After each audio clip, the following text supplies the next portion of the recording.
Hello বন্ধুরা, কেমন আছো তোমরা সবাই? আশা করি তোমরা সবাই ভালো আছো। ভগবানের কৃপায় যে যেখানে আছো ভালো থেকো, সুস্থ থেকো, এই কামনাই করি। মামনের মনের কথাতে তোমাদের সকলকে সুস্বাগতম।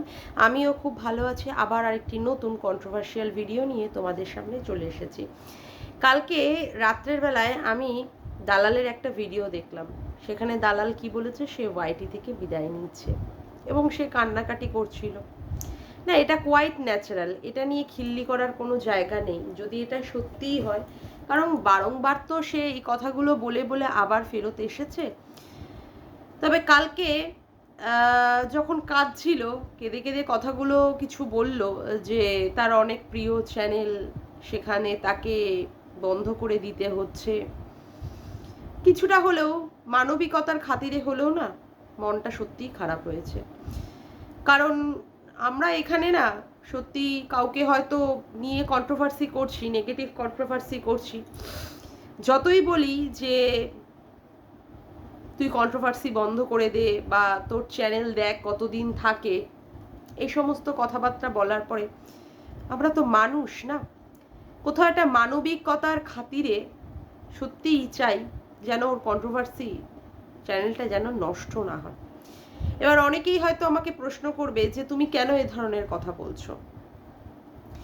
দেখো, আজকে ব্যাপার হচ্ছে যে লোকে কন্ট্রোভার্সি করতে এখানে এসেছে বা ইউটিউব করছে, সেক্ষেত্রে ইউটিউব করে কি করছে, টাকা ইনকাম করছে। হ্যাঁ, আমার কথা হচ্ছে যে আমি টাকা ইনকাম করব, কিন্তু কাউকে পার্সোনালি অ্যাটাক করে নয়, বা তাকে তার চরিত্রের দিকে হনন করে নয়, বা যেগুলো ভিডিওতে না দেখা যাবে সেই কথাগুলোকে নিয়ে ওই গোপন সূত্র মারফত করে কথা তুলে তুলে কাউকে অপমান করতে এখানে আমরা আসিনি। এবার অনেকেই আমাকে প্রশ্ন করবে তুমিও তো অনেক করেছো। হ্যাঁ, আমি করিনি যে তা নয়, আমি নিজেকে আমি সেক্ষেত্রে ক্লিন চিট দিতে পারবো না যে না আমিও করিনি। হ্যাঁ, আমিও করেছি, কিন্তু করেছি কখন সেটা দেখার বিষয়। যখন আমাদের দালাল বিভিন্ন লোককে বিভিন্নভাবে অ্যাটাক করেছে এবং না দেখে না শুনে প্রচণ্ড পরিমাণে ক্ষেপে যেতাম, প্রচণ্ড রাগ হতো, শরীরে খুব মানে রক্ত টকবক করে ফুটতো। তখন অনেক কাজে বাজে কথাবার্তা বলেও আমি ভিডিও নামিয়েছি, যেটা হয়তো আমার সাথে যায় না। এটা একদম সত্যি কথা, বাস্তব কথা। মুখের ভাষা খারাপ করেছি, অনেক বাজে থেকে বাজে কথাবার্তা বলে আমি এই দালালকে আক্রমণ করেছি। কিন্তু আক্রমণের পিছনে একটাই কারণ ছিল, সে অন্যান্য লোকদেরও না দেখে এই ধরনের অনেক নোংরা নোংরা কথাবার্তা দিয়ে সে অ্যাটাক করেছে। মানে বিগত আমি এসেছি হয়তো জানুয়ারি মাসের ওই 16-17 তারিখ থেকে আমি এসেছি, তাও হয়তো আমার জার্নিটা হয়তো স্টার্ট হতো না। দক্ষিণেশ্বরে গেলাম, ওয়াইটির দাদা ভাইয়ের মিট আপ ছিল সেখানে, এবং সেখানে দালালেরও জন্মদিনের জন্য মিট আপ ছিল। যাই হোক, সেই মিট আপের এগেনস্টে ওয়াইটির দাদা ভাই মিট আপটা রেখেছিল, এবং আমাকে বলা হয় যে তুমি তো ওখানে নিজের চ্যানেলটাকে প্রমোট করতে গেছিলে বা চ্যানেলটাকে করবে বলে গেছিলে, কিন্তু এটা একদম সত্যি কথা নয়। আমার এই চ্যানেলটা খোলা হয়ে মানে খুলেছিল আমার একটি স্টুডেন্ট, ঠিক আছে, আজকে পরিষ্কারভাবে বলি, আমার এই চ্যানেলটা খুলেছিল একটি স্টুডেন্ট যে কিনা ক্লাস 6-এ পড়ে, আদিত্যতে পড়ে, আদিত্য একাডেমিতে পড়ে, ঠিক আছে। যাই হোক, সে আমাকে বলল ম্যাম আমি তোমাকে একটা চ্যানেল খুলে দিই, তুমি তোমার নিজের কিছু কিছু ভিডিও তুমি আপলোড করো। যাই হোক, তো তখনও আমার সেই ব্যাপারটা নিয়ে খুব একটা ইচ্ছে ছিল না যে আমি চ্যানেলটাকে নিয়ে দাঁড় করাবো বা অমুক করবো, এই ধরনের কোনো মাথায় সেরকম প্ল্যান ছিল না। কারণ আমি প্রাইভেট টিউশন পড়াই, বা আমি স্কুলেও চাকরি আগেও করতাম, এখনও করি, যে এই নিয়ে আমাকে ইউটিউব করে আমাকে টাকা ইনকাম করতে হবে এই ধ্যান ধারণা আমার তখনও পর্যন্ত ছিল না। যাই হোক, আমি মিট আপে গেলাম, মিট আপে গিয়ে আমি সবার সাথে কথা বললাম, আমার ভালো লেগেছিল। দাদা ভাইয়ের সাথে হোক, দীপ্তিদির সাথে হোক, সোমাদির সাথে হোক, নবদার সাথে, তারপরে অপুদি মানে সাজানো অপুর সংসার, ওই অপর্ণাদির সাথে, তারপরে আমাদের নূপুরদির সাথে, সবার সাথে কথা বলে আমার খুব ভালো লেগেছিল। এবং তখনও পর্যন্ত আমি যে ইউটিউব করব বা আমি কাউকে কন্টেন্ট বানিয়ে কিছু বলবো তখনও কিন্তু আমি ভাবিনি। যাই হোক, পরবর্তীতে দীপ্তিদি আমাকে ফোন করেছিলেন, দিদি দিদি আমাকে বললেন যে সুতপা তুমি ভিডিও করো, তুমি ভালো সুন্দর বলতে পারো, তুমি ভিডিওটা করো।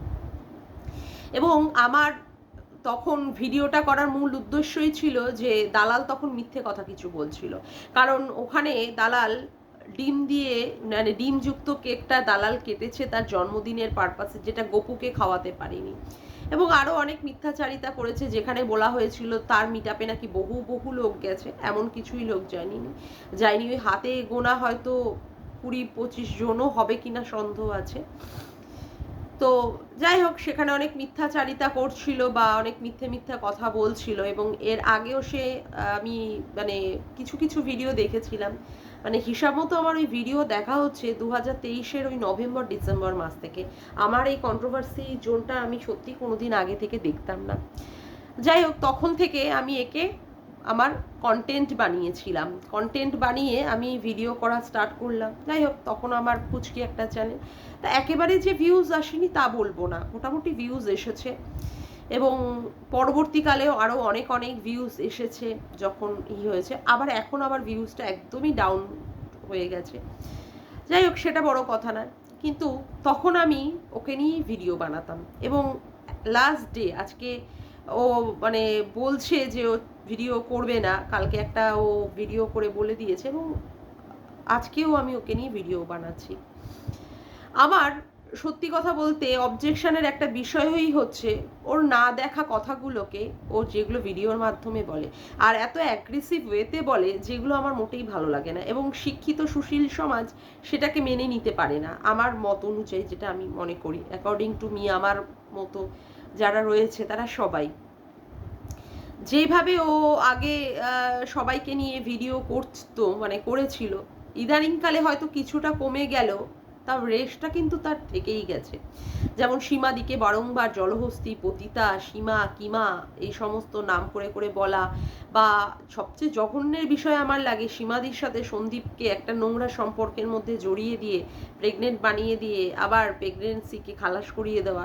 বা তার থেকেও আরও খারাপ লাগে সীমাদির মেয়েটাকে নিয়ে টানাটানি হয়, সীমাদির ছেলেটাকে নিয়েও এখন ইদানিংকালে আবার টেনেছে। তারপরে হচ্ছে মানে আমার দেখা যেগুলো, আমার চোখের সামনে যেগুলো হয়েছে, বা গীতাদিকে নিয়ে নোংরা নোংরা কথাটা, বয়স্ক মানুষ তাকে নিয়ে নোংরা কথা থেকে তার জামাইয়ের সাথে সম্পর্ক আছে, তার রসে টইটুম্বুর ঘাটের মরা। তারপরে সোমাদিকে নিয়েও অনেক কথাবার্তা আমি কিছু শুনেছিলাম। তারপরে কথা হচ্ছে মানে এই ধরনের অনেক অনেক কথা। তারপরে তো আমাদের সঙ্গীতা ম্যাডামকে তো ম্যাডাম বলে অনেক অপমানজনক কথাবার্তাও বলে। আর সন্দীপকে তো মানে চুল্লু খেয়ে উল্লু হয়ে থাক, অমুক তমুক এই ধরনের কথা। অবশ্যই এটা ওর বউ বলেছে ফোনের মাধ্যমে। যাই হোক, এইগুলো প্রতিবাদ করতেই আমার আশা। আর আমি ভেবেও ছিলাম যে আমি এখানে ওকে নিয়ে কন্টেন্ট বানিয়ে আমি হয়তো ওকে নিয়ে একটা মানে ইনকাম করতে পারবো। কিন্তু গতকালের যে ভিডিওটা আসলো, সত্যি কথা বলতে আমার মনটা একটু খারাপই হয়েছে। কারণ আমি কখনোই চাই না কারো চ্যানেল বন্ধ হয়ে যাক, এটা আমার সত্যি কথা, আমার মনেরই কথা। আমি কখনোই চাই না। সবাই এখানে ভালোবেসে ভিডিও করে। হ্যাঁ, হয়তো ওপিনিয়ন কারোর আলাদা হতেই পারে, মতামত হয়তো কারোর আলাদা হতেই পারে, সেটা ডিফারেন্ট ব্যাপার। কিন্তু চ্যানেলটা সবার কাছেই খুব প্রিয়। কেউ হয়তো সন্তানের নাম দেয়, কেউ হয়তো অনেক প্রিয় আখ্যা দেয়। কিন্তু আজকে যে কথাগুলো ও বলছে যে ও চ্যানেলটা বন্ধ করে দিচ্ছে একমাত্র হাজব্যান্ডের কারণে। আরও ব্লগ ভিডিওতে দেখলাম পোষ্যর কথা বললো, ওর মা বাবার কথা বলেছে এবং শ্বশুর শাশুড়ির কথা বলেছে, এর জন্যই নাকি ওকে বন্ধ করে দিতে হচ্ছে কন্ট্রোভার্সি। আদৌ কি সত্যি? আজকে যদি আমরা খতিয়ে দেখি বা তলিয়ে দেখি, আদৌ কি সত্যি? না। এমনভাবে কন্ট্রোভার্সি করেছে যাতে করে সুপ্রিম কোর্টের মতো জায়গাতেও ওকে মানে ওর এগেনস্টে কেস হয়েছে। তারপরে তো আছে আমাদের মন্দিরাও কেস করেছে। সন্দীপও বাড়িতে লিগাল নোটিশ পাঠিয়েছিল। আমার কথা হচ্ছে, একজন কন্ট্রোভার্সি ক্রিয়েটারের বাড়িতে কেন এত নোটিশ যাবে? কেউ যদি সুন্দরভাবে কন্ট্রোভার্সি করে তাহলে তো এইভাবে নোটিশ যাওয়া উচিত নয়। আমরা আজকে এই মুখ দিয়েই মানে আমরা মুখ বেছেই এখানে কন্ট্রোভার্সি করি, বা এই মুখের মাধ্যমেই আমরা কথা বলে আমরা লোককে যুক্তি দিয়ে লোককে বুঝিয়ে তারপরে এখানে আমরা ভিউজ আর্ন করি, মানে ভিউজ করি। তারপরে সেখান থেকে যাদের মনিটাইজেশন অন আছে সেখান থেকে তাদের টাকা ইনকাম হয়। এমন কি কথা যা যেটা সে বলেছে, যার জন্য তাকে কেস হয়েছে, তার তো সব কিছুই সে বলে কাল্পনিক চরিত্র। সত্যিই কি কাল্পনিক চরিত্র করতে গিয়ে সে সেই সমস্ত মানুষগুলোকে টেনে টেনে কথা বলেনি? আজকে উজ্জ্বল, যে কিনা সত্যি হাঁটতে চলতে পারে না, ওই রকম একটা ছেলের কে নিয়েও সে নোংরা থেকে নোংরা ভিডিও করেছে, যাকে দেখলেই একটা সিম্প্যাথি বা সহানুভূতি আসে, যে মানুষটা সত্যি সঠিকভাবে চলতে পারে না, হাঁটতে পারে না। আমার তো ভীষণ খারাপ লাগে। আর যেখানে একমাত্র আর্নিং মেম্বার হচ্ছে কণিকা, মেয়েটি প্রচণ্ড লেবোরিয়াস, প্রচণ্ড পরিশ্রমী, কিভাবে তার সংসারটাকে সে দাঁড় করাবে প্রচণ্ড একটা প্রচেষ্টা করে, সেটা আমি দেখেছি। সেখানে তাকে নোংরা থেকে নোংরা ভিডিও বানিয়ে বানিয়ে তার এগেনস্টে করেছে। তবে ইদানিংকালে সেইগুলো ভিডিওগুলো বন্ধ হয়েছিল, ইদানিংকালে আর সেইগুলো নিয়েও করতো না। তারপরে যেটাও বলল যে আজকে অনেকাংশেই, আজকে ভিডিওর অনেকাংশেই যদি ও অন্যায় করে থাকে, তাহলে হয়তো মন্দিরার ব্যাপারটাকে সাপোর্ট করা নিয়ে ও অনেকাংশেই ভুল করেছে। কিন্তু আমি একটা কথাই এখানে বলতে চাই, ভুলটা কেন হলো? এটা ইচ্ছাকৃত না অনিচ্ছাকৃত? প্রথম কথা বলি, এটা অনিচ্ছাকৃত নয়। কারণ যেই মেয়েটি তার স্বামীকে ফেলে দিয়ে, তার সাজানো সংসার ফেলে দিয়ে 10 বছরের একটি পরপুরুষের সঙ্গে সম্পর্ক করবে বলে বেরিয়ে যায়, সে কখনো ডোমেস্টিক ভায়োলেন্সের শিকার হতে পারে না। সে কখনো তার স্বামীর দ্বারা পরিত্যক্তা হতে পারে না। সে কখনো শ্বশুর শাশুড়ির দ্বারা অত্যাচারিত হতে পারে না, যেটা সবাই দেখেছে। এবং প্রতিনিয়ত যে মিথ্যে কথা বলে গেছে দিনের পর দিন, যেখানে দালালকে ইনফরমেশন দিয়ে গেছে, আর দালাল সেই সমস্ত ইনফরমেশন মাফিক, মানে মিথ্যে ইনফরমেশন মাফিক ভিডিওগুলো করেছে। একটা শিক্ষিত মেয়ে, বাংলায় অনার্স, তার সাথে MA পাস, তার সাথে বিএডে হয়তো পুরোটা হয়তো কমপ্লিট করেনি, সেই মেয়েটি বোঝে না যে কোনটা সঠিক আর কোনটা অন্যায়।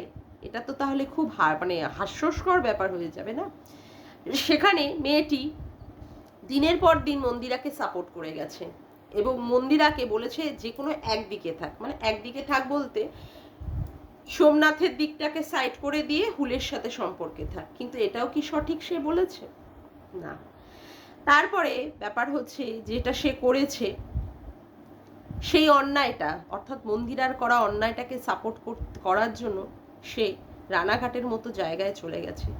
একবারও ভেবেও দেখেনি যে এইগুলো পরবর্তীকালে যদি কোনো সময় মানে নিয়ে যদি কোনো সময় তোলপাড় হয়, তাহলে কিন্তু তার নামটাই উঠে আসবে। কারণ তাকে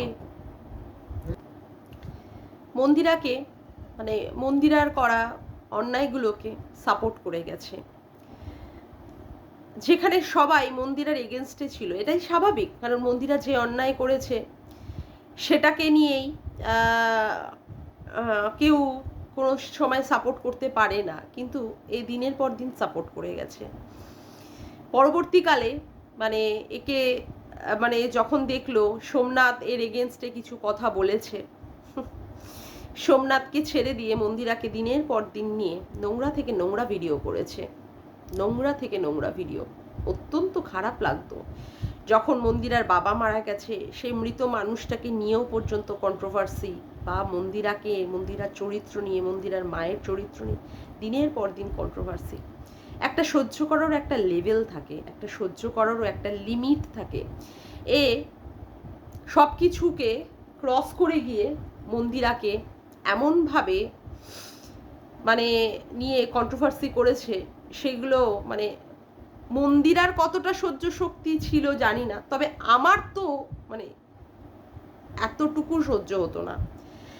এমন ইভেন আমাকে মানে আমার এগেনস্টে, মানে আমি কোনোদিন স্বপ্নেও মানে ভাবতে চাই না, মানে মন্দিরা, আমি যদি ওই পজিশনে থাকতাম, আমি মনে হয় দেনান দেয়ার কোনো কিছু একটা মানে উগ্রতার রূপ দেখিয়ে ফেলতাম। কিন্তু মন্দিরা কিন্তু অনেক সহ্য করার পরে তারপরে কেস করেছে। এখন হয়তো বলছে যে রানাঘাটের 6 নম্বর প্ল্যাটফর্মের দিকে ও আর কোনো দিন তাকাবে না, সেটা কোনো বদার করার বিষয় না, ও তাকাক কি না তাকাক সেটা, কিন্তু অন্যায়টাকে ও দিনের পর দিন সাপোর্ট করে গেছে।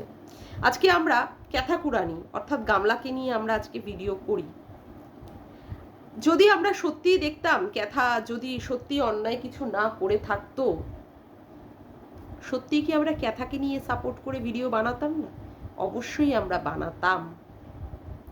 কিন্তু আমরা সত্যি দেখেছি যে ক্যাথা অন্যায় করেছে। সেখানে ক্যাথা যেইভাবে মানে এই দালালকে বলেছে, দালাল বোঝার পরেও যে ক্যাথা অন্যায় করছে জানার পরেও ক্যাথাকে সাপোর্ট করে ভিডিও বানিয়েছে।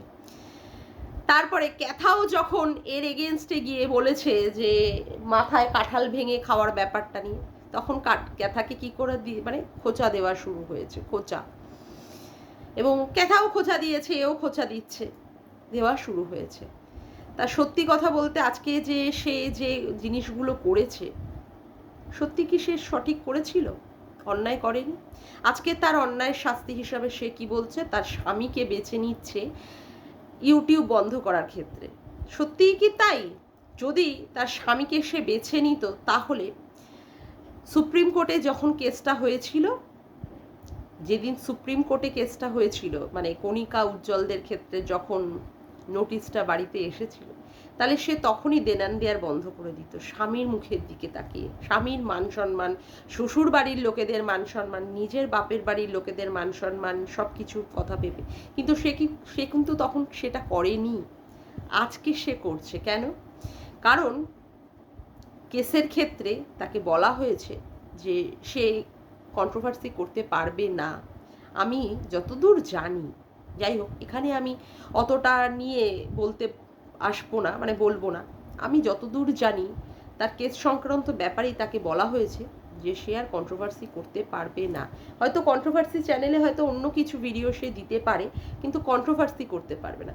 তাহলে তার মুখের ভাষা দিয়ে সে কতটা উগ্র হয়ে গেছিল, তার লেভেলটা কতটা উগ্রতার জায়গায় পৌঁছে গেছিল বলে তাকে আজকে কন্ট্রোভার্সি বন্ধ করতে বলা হয়েছে আইনি মারফত।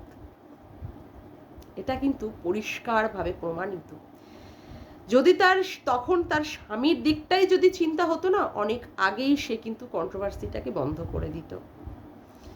তারপরেও কিন্তু মানে কণিকারা কেস করার পরেও সে বন্ধ করেনি। দিনের পর দিন লোককে নন্দাইনাঙ্গি থেকে শুরু করে পতিতা থেকে শুরু করে মানে কি না বলেছে, বিভিন্ন লোককে বিভিন্নভাবে অ্যাটাক করেছে, বিভিন্ন লোককে বিভিন্নভাবে। আজকে তো এই দিনটা হওয়ারই ছিল। অনেকে বলছে মানে এই দালালের যারা মানে সাহচর্যে বেড়ে ওঠা চ্যানেলগুলো, ওর এগেনস্টে অনেক কি হয়েছে, অনেক চক্রান্ত চলেছে। হাসি পায়। কি চক্রান্ত চলতে পারে? কারা চক্রান্ত করবে? কারা? মানুষ কি এমনি এমনি লোকের এগেনস্টে চক্রান্ত করে? আর যদিও ধরে নিই যে চক্রান্ত করেছে, যদি ধরে নিই তর্কের খাতিরে, সত্যি কি মানুষ এমনি হঠাৎ করে অন্য একটা মানুষের এগেনস্টে চক্রান্ত করে নিতে পারে? লোককে ভুল বা ভাল বোঝালে চলে না। লোক সবাই বুঝতে পারে যে কোনটা সঠিক আর কোনটা বেঠিক। এইভাবে দিনের পর দিন যে সে একটা অ্যাগ্রেসিভ ওয়েতে গিয়ে লোককে নোংরা থেকে নোংরা, যেমন আমি বলি রিম্পার ক্ষেত্রে, রিম্পার বাচ্চা দুটোর মৃত্যু কামনা, মানে আমি তো মানে সত্যি কথা বলতে কি ভাবলেই আমার শরীরের মধ্যে একটা মানে শিহরণ জেগে ওঠে। বাবা, বাচ্চার মৃত্যু কামনা, এমনকি বাচ্চা কেন, কারোরই মৃত্যু কামনাটা করা যায় না। রিম্পার মাকে 12 জনকে দিয়ে ধর্ষণ করিয়ে ফেলে দিয়ে কোমর ভেঙে দেওয়ার মতো কথাবার্তা, জাস্ট এগুলো অন্য নোংরা লেভেল। তবে আজকে এই যে কান্না কাটি, লোককে অ্যালিগেশন দেওয়া, ওর জন্য অমুক হয়েছে, এগুলোর আর কোনো মানে লোকের আর মানে আর সহানুভূতি কাড়ে না। তবে হয়তো বা যেরকম ভাবছি যে হয়তো আবার ফিরে আসবে। এর আগে অনেকবার করে করেই বলেছে যে আর হয়তো সে ভিডিও দেবে না, এটাই হয়তো লাস্ট। জানি না, হয়তো বা এরকমও হয়তো ঘুরতে পারে। কারণ আবার হয়তো ফিরেও আসতে পারে, কারণ মরেও মানুষের মানে কি বলবো, শেষ হয় না তার সব কিছু। তবে চাইবো যাতে করে কন্ট্রোভার্সিটা করুক, তবে মুখের ভাষাটা যাতে করে ঠিক করে বা গোপন সূত্র মারফত কোনো কিছু তুলে না ধরে, যেগুলো ভিডিওতে দেখা যাচ্ছে সেগুলো নিয়ে করলে আশা করবো সেটা একটা ভালো হবে। আর প্রতিপক্ষই যদি না থাকে তাহলে তো হেলদি কন্ট্রোভার্সি হয় না, না? প্রতিপক্ষকে অবশ্যই থাকা দরকার বলে আমি মনে করি। ও থাকুক, সেটাই আমি চাইবো। ওর ক্ষতি বা ওর খারাপটা চাইবো না, কারণ মানুষ, একটা মনুষ্যত্ব বোধ বলেও একটা কাজ করে। হ্যাঁ, হয়তো বলেছি যে ও চ্যানেলটা চলে যাক বা ও কন্ট্রোভার্সি বন্ধ করে দিক, সেটা তো রাগের মাথায়, কিন্তু সত্যিই কি তাই? না, চাইবো ও কন্ট্রোভার্সিটা করুক। আমার সাথে কারা কারা সহমত হলে বা কারা কারা সহমত হলে না, প্লিজ আমার কমেন্ট বক্সে একটু জানিও। হয়তো দালালকে নিয়ে আমি আর ভিডিও হয়তো বানাবো না, আমি হয়তো অন্য কন্টেন্ট খুঁজে নিয়েই বানাবো। তবে আজকে আমার মনে হলো যে এইটুকু কথা আমার বলা দরকার, সেই কথাগুলোই বললাম। ও যদি এইভাবে ভিডিওগুলো না করতো, তাহলে হয়তো ওর দিনটা আজকে এই দেখতে হতো না। খারাপ লাগলো, কিছুটা হলেও খারাপ লেগেওছে কালকে রাত্রে, আজকেও খারাপই লাগছে। যাকে আর ভিডিওটা বেশি দূর বাড়াবো না, এখানেই আমার ভিডিওটা শেষ করলাম। আমার ভিডিওটা যদি তোমাদের ভালো লেগে থাকে তবে অবশ্যই একটি লাইক করো, কমেন্ট করো, শেয়ার করো, আর চ্যানেলটিকে বেশি বেশি করে সাবস্ক্রাইব করে রেখো, আর অল নোটিফিকেশন বেলটিকে অন করে রেখো এরকম নতুন নতুন ভিডিও পাওয়ার জন্য। আজকের মতো আসি বন্ধুরা, আবার দেখা হচ্ছে একটি নতুন ভিডিওর সাথে। Bye, tata.